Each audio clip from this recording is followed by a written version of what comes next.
So this is a faceplate, and they come in a lot of different sizes, and I would recommend if you get a faceplate, 4 screws is okay. I prefer the 8-hole ones at least, usually. I also prefer that they have this flat on here because every once in a while, when you have this on your lathe, it gets stuck hard, and you can put a pair of pliers on here and give it a little bit of a twist, and it'll unscrew and come right off easily. So try not to get the ones that are just round.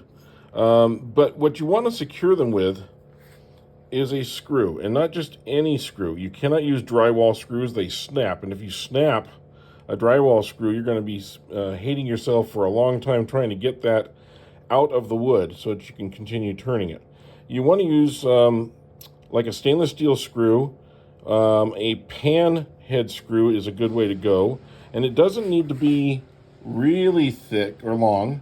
It only needs to be long enough to get into the wood. This is plenty long enough, and I think this is a little bit over maybe 1.25 inches. But you use a coarse screw for soft woods. You could use a fine one for a fine screw for a hardwood.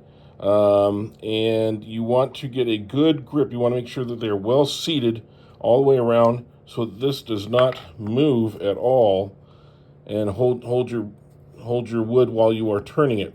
It's a very secure hold, and it's worth the time to do it right.